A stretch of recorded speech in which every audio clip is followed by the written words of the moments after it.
Okay, let's double check, make sure it's recording okay now.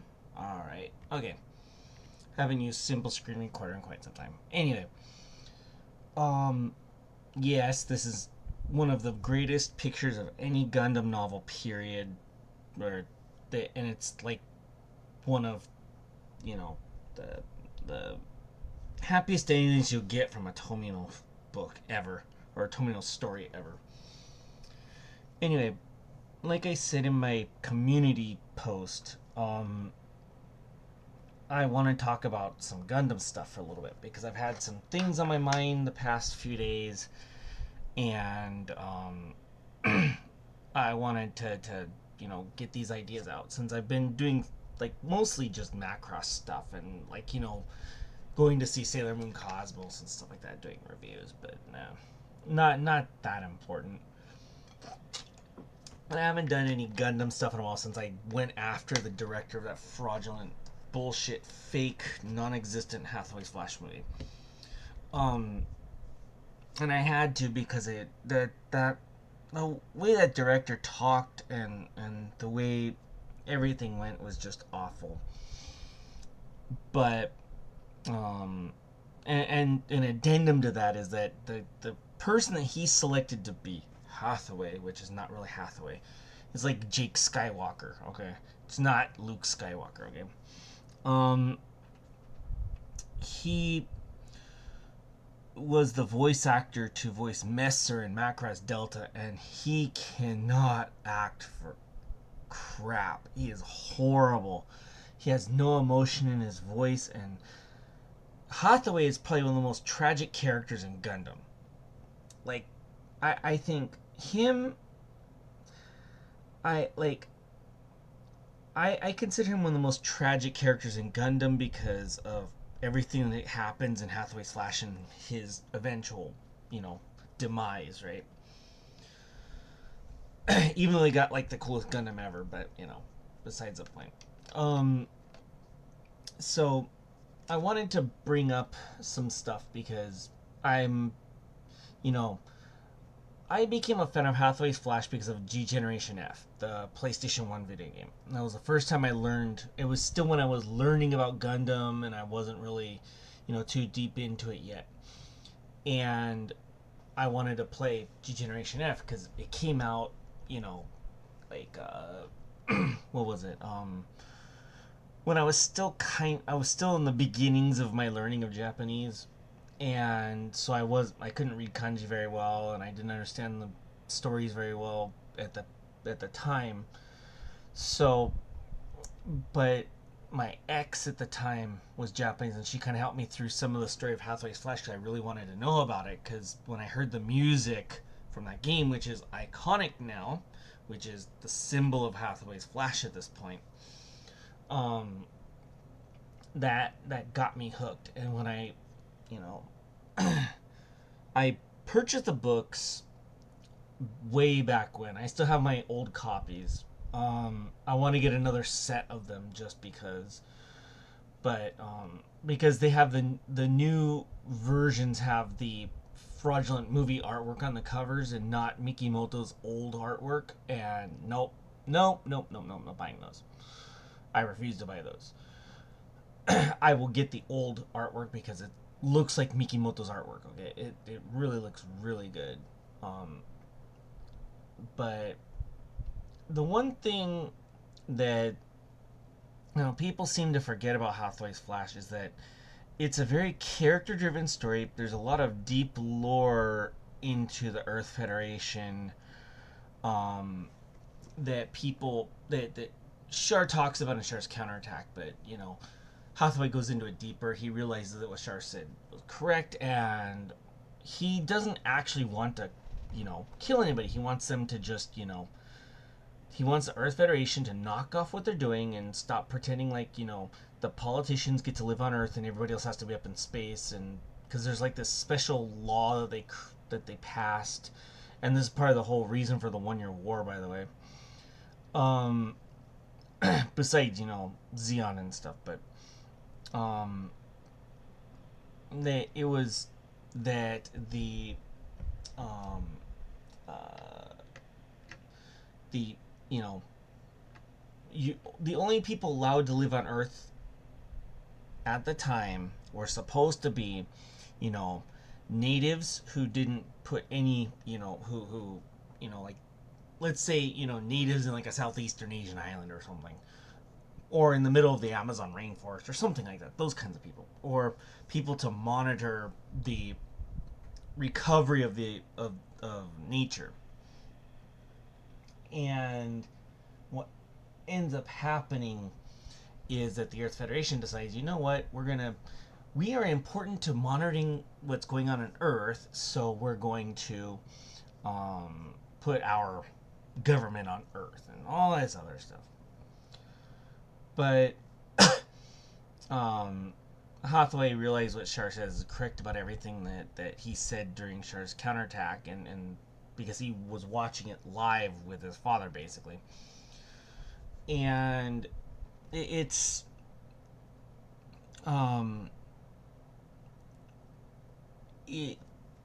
when you have how do I want to put it, when because there's not a whole lot of fighting in Hathaway's Flash. It's there's like a few battles, skirmishes here and there, but nothing really major. And Kenneth Slegg, who is white with blonde hair and blue eyes, by the way, not that brown washed idiot. Okay, that is not Kenneth Slegg. Okay, this is why I call it a fraudulent movie. That is not Kenneth Slegg. You know what? I will get my copy of Hathaway's Flash right now. Let me get up off my chair for a second. And where was my copy of it?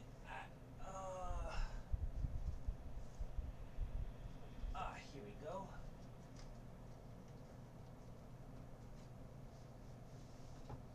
I have my 3 copies. Oh, it's my 1 copy. It's all 3 books of Hathaway's Flash. So let's take out book 1. And I'll read you how they describe Kenneth Slegg as it is in Japanese, and then I'll translate it for you. So the first chapter is actually called Gigi. So let's see. What page did they describe Kenneth on? And I really like the original Gustav Karl design. It looks more like like an F-91 era mobile suit, rather than, that bulky shit that they did for the redesigns. I like it a lot more. And it kind of looks like, like, it kind of has a look of a Gundam without being a Gundam. I think it's kind of cool.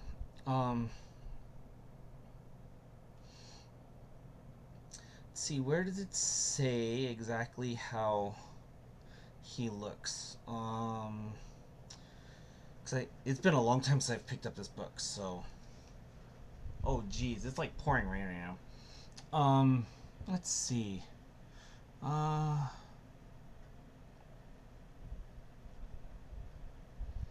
Let's see, where is it?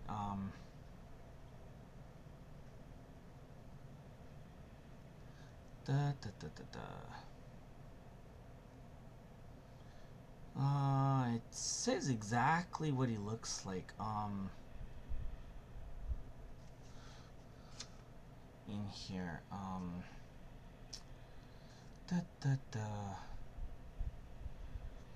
Oh, and just to be aware, just so people are aware, Kenneth Slegg was actually divorced, and during the events of Hathaway's Flash, he's been divorced for 2 years. Let's see.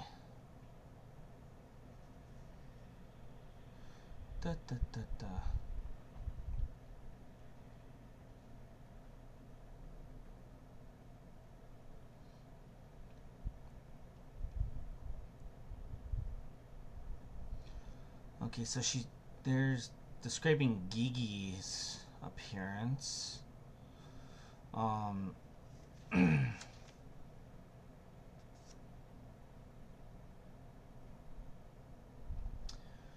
what page was it on? It's been such a long time. I'm like scanning through it as quickly as I can to find it, but it should have been sooner. I think because I'm already up to page 22, skimming through this. But it describes him as blonde-haired, blue eyes, and light skin. So Um,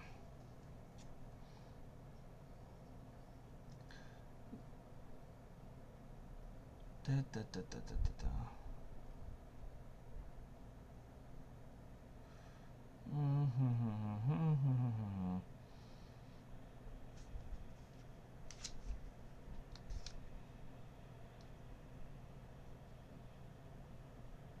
Mm,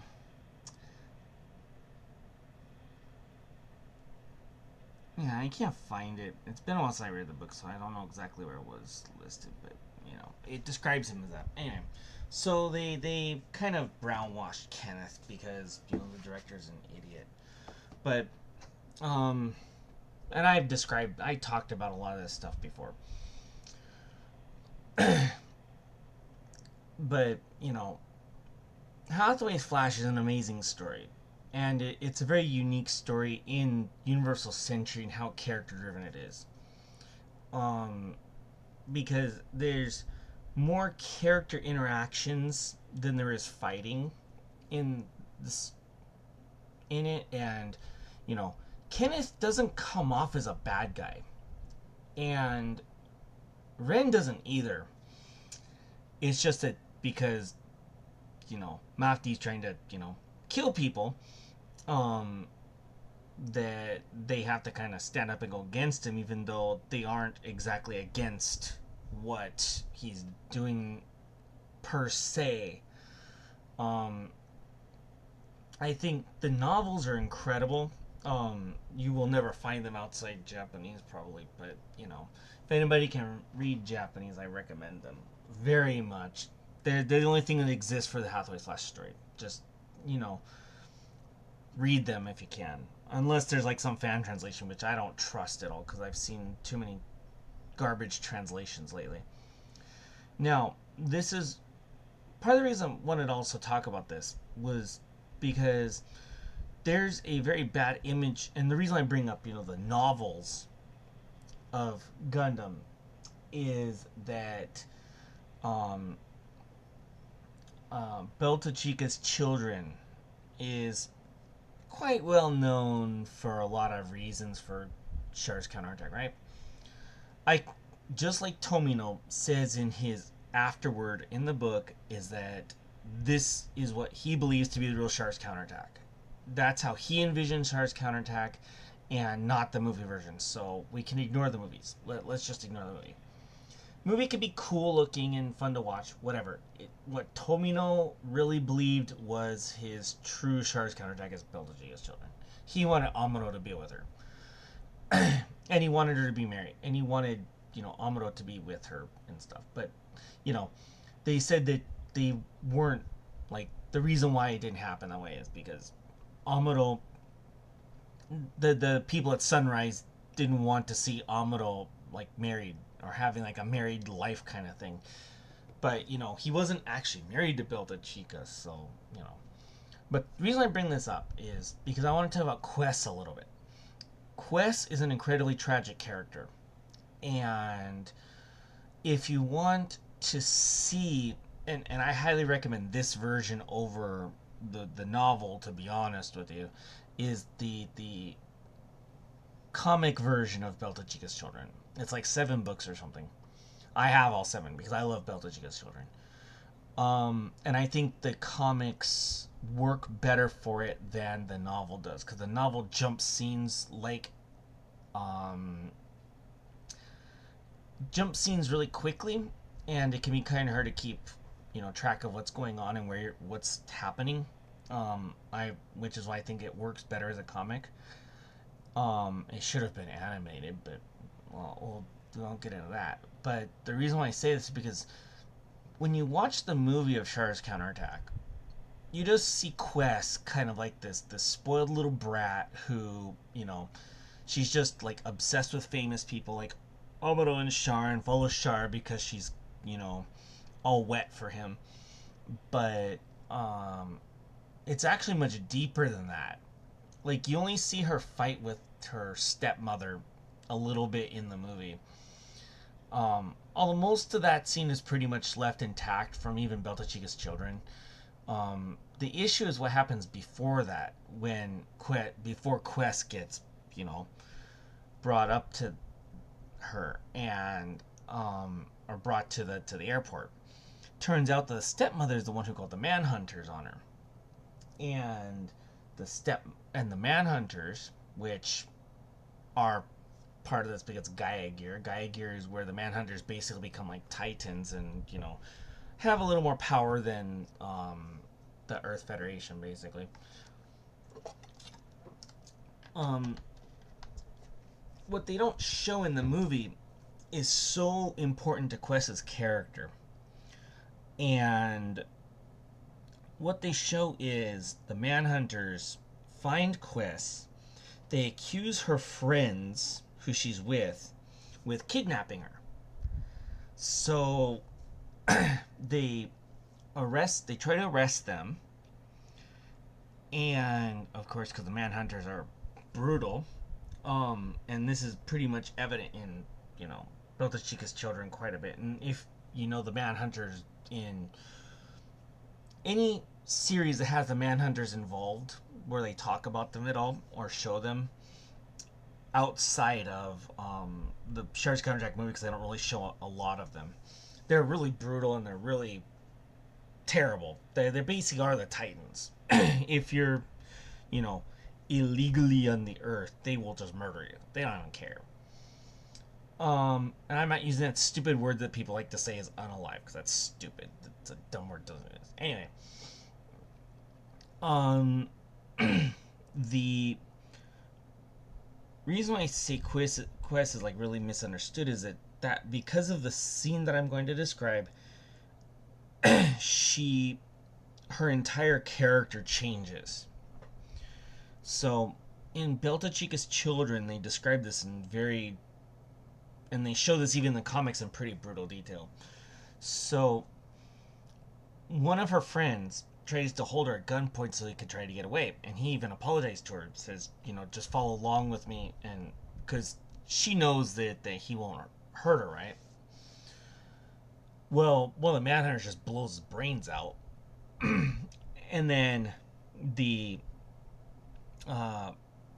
one of her other friends, a female, who is, you know, trying to, you know, say, what have we done? Like, she didn't even do anything to the manhunters and didn't even try to do anything, but they basically, like, pistol whipped her. And then, as they're taking Quess away, she watches as, well, basically her friend's head gets blown off right behind her. And then her female friend, who was, you know, pistol whipped, gets gunned down right in front of her. Quess is what, like 13, 14 in Sharks Counterattack?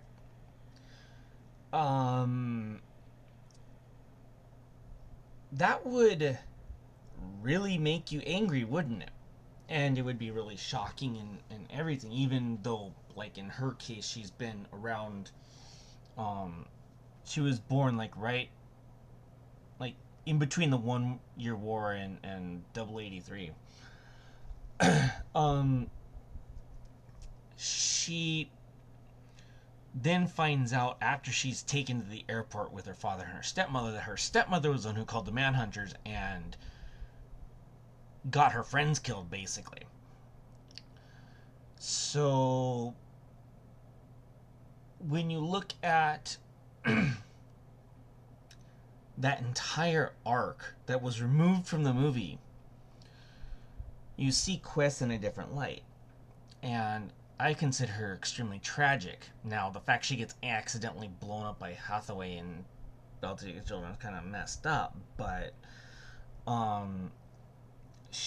that entire event changes your entire view of Quess as a character. People hate her so much. They hear her like they hate Katajina from Victory Gundam. But if you read Built to Chica's Children, you see what happens to her. It changes your perspective. And I think people need to give Quess another chance and not, follow what the animated version shows of her, because it doesn't show enough of what happens. And like, I don't hate Quest anymore. I actually like Quest now because of, reading Belta Chica's Children. I mean, I read the novel first, and later I found the comics by accident. I was just a book off one day and saw comics. I'm like, ooh, I gotta buy these. So, I've had the novel forever. Like my Hathaway's Flash novels, I've had for 23 years, I think, because I bought them in 2001. So my copies are they're in really good condition for what they are. Okay, they're really really good condition. I've only read through them once, but at Japanese bookstores they put these little like paper covers over the books so they protect them a little bit. Well, the one on my book one is like ripping, so you can see part of the actual cover, the title on the binding side. But other than that, my copies of Hathaway's Flash are in like really really good condition, which is good because I like to keep my books and things in good condition. Um, Sorry, you have to excuse me. I'm drinking. Um, but I want everybody to give Quest another chance. If you can find, like, for those of you who don't know Japanese, please go find a translated version of the Belta Chica Children comics. I'm sure they're out there somewhere, like some fan translated ones or whatever. Quest is a different character, and I really want people to reevaluate their opinions of her because I feel really bad for her. I think she, like Hathaway, they both had similar tragic lives, and you know they in Gundam, of course, there's lots of characters that have bad endings, but I think Quest and Hathaway are probably two of the characters that get the worst out of all of it. Okay, now I want to talk a little bit about go back to Hathaway slash, of course, Quest and Hathaway connected, right? Um, just for a little bit, and then um, I want to talk a little about Gundam X, because I think it's one of the most misunderstood Gundam series besides like Turner Gundam. Turner Gundam is misunderstood too. Um, so Hathaway's Flash, for most people, they're only going to be able to like watch that fraudulent, fake movie. Just don't believe any of it. Um, they kind of took liberties with the designs of the Sea Gundam, and they redesigned the Penelope to have that flight unit, which really didn't have the flight unit. Um, wasn't really designed that way. There's a whole lot of stuff I can go on and bitch and complain about it, but the best thing I would recommend is if there is a fan translation somewhere to read the novelizations. Um, Hathaway's Flash is one of the deepest Gundam stories, and that's why it's misunderstood. The problem is that people complain about it because there's not enough action in it, and it's like, well, this is a very story driven, very character driven story, and it's a minor blip in the overall history of Gundam. Although, just so for people who don't know, is that Gaia Gear was written first, and when Tomino was almost finished with Gaia Gear is when he started writing Hathaway's Flash. Okay, so things like the sand barrel that are listed as weapons or equipment on the Sea Gundam and the Penelope were first designed for the Gaia Gear Alpha, and he just reused them in Hathaway's Flash. And there's a particular line at the end of the third book. Let me see if this is my third book. Yeah, this is my third book. Okay. So,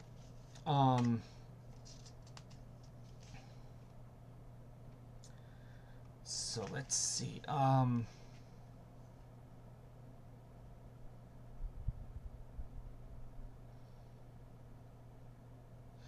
see, where is it? Let's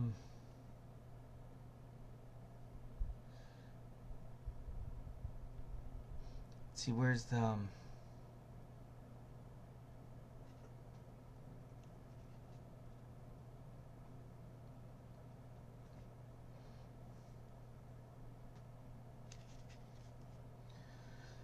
where's the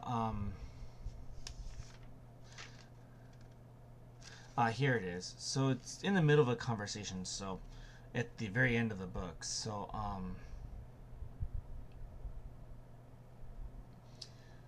let's see. So this is part that comes from which you can actually see this dialogue in both G Generation F and G Generation Spirits, but I'm gonna go over it here. This is Gigi talking. 人も少ないし、気候もいいって言うし、そこで死ぬわ。そう。で、ジェットの音だけが二人の心を揺すった。大佐はどうするの？そうだな、今の地球連邦がなくなって新しい何かができたって、また組織の悪癖も出るだろうしな。そのために次のマフティーを作る用意でもするか。次のマフティー、100年後かもしれないが、そのためにシャーズナブルとかハスウェイ、アムロでもいいな。そんなのが復活するような組織を作ってみたいな。So that whole dialogue is, so they went to Japan to visit Hathaway's, Mirai's home country, because Hathaway's, half Japanese. And she's talking about, she's saying there's not a lot of people there and the weather's nice. She's gonna die here. And then it just says, there's a sound of jets because they're at the airport.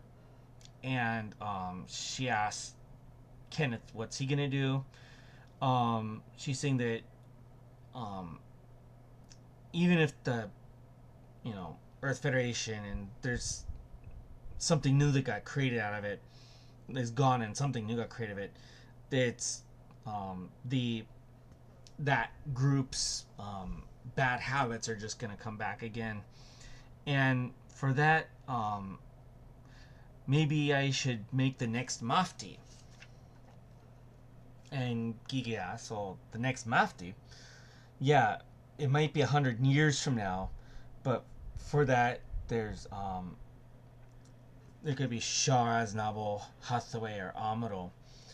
And then, and for something like that, and to bring, something like them back, I'd like to make a group like that kind of thing. So Kenneth is saying 100 years later. Well, Gaia Gear takes place 100 years after Hathaway's Flash. So, this is all connected originally, and people seem to forget that, Gaia Gear came first, then Hathaway's Flash. And Gaia, and the way Tomino ends Hathaway's Flash is direct. There's direct connections to Gaia Gear in it. So, and of course Gaia Gear, if you don't know, is a clone of Char is made. That the Xeon loyalists, even 100 years from then, they had tried multiple times over 100 years to create a Char clone. They failed until now. They raised him on Earth on a small island in the Pacific, in the what is it? Southeast Asia. And they had like some, I don't remember what they said in the novels what it was. I think it was like a chip inside his brain or something that would revive the memories of Char, so he'd come and lead them and they could overthrow the Earth Federation way after people forgot about Char and stuff, because by that time there wouldn't be all the new types everywhere. And really Alpharansi just beats the living daylight out of everybody. And the Geiger Alpha is a beast of a mobile suit. A man machine, sorry. But he ends up, his girlfriend Every from the island, who he was madly in love with, even from the beginning of the book, he's like madly in love with her. um, she gets captured by Will Willian or Ul Ulian, I think it is, and one of the manhunters, Maha. And so he makes it his mission to rescue her. And then once he rescues her, they go and hide somewhere in Europe until, because she's pregnant, and they just go and hide. And he basically bails on the the Xeon remnant people. So he's like, well, screw you guys, I'm gonna go be with my woman. So, you know, for an ending like that, at least he was able to have a child and be have like a happy ending, right? Rather than Shar, who really didn't. But yeah, Gaia Gear is amazing. I own the books. They're very expensive. I was lucky to get them when I did because it only cost me 12,000 yen to get them at the time. They are now somewhere in the realm of like 15 to 20,000 yen for all 5 books. So, um, because there's only 2 printings of them, unless you can get your hands on every new type magazine that had it, like where they put it uh, in the magazine back in the 80s and 90s, the late 80s or early 90s. I think it was, I forget when they finished.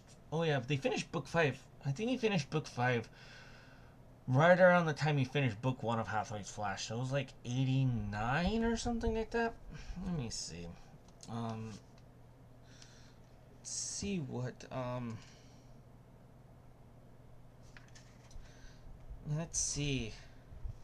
My copy of Hathaway's Flash is the 27th printing from Heisei 11, which would have been 1990 something. Because it came out Heisei Gundam, which was like 88 or 89 or something like that. So, but this is kind of like a little rambly, a little bit, but I wanted to talk about this stuff, and now I want to talk a little bit about Gundam X, and I'm gonna, kill the video, but Gundam X. I want to go into it a little more, but I just want to say it is the most misunderstood Gundam series. It's very character driven. It's forgotten because it's before the 20th anniversary, which was Turn of Gundam, and it was after Gundam Wing, which a lot of people like, but it's, Gundam Wing is deep, but it was designed to bring girls into Gundam, and it didn't work very well, and then they figured out their mistakes and made Gundam Seed, which is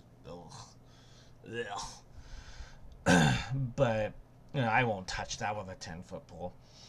I'm not going anywhere near that series. Never, ever, ever, ever, ever, never. But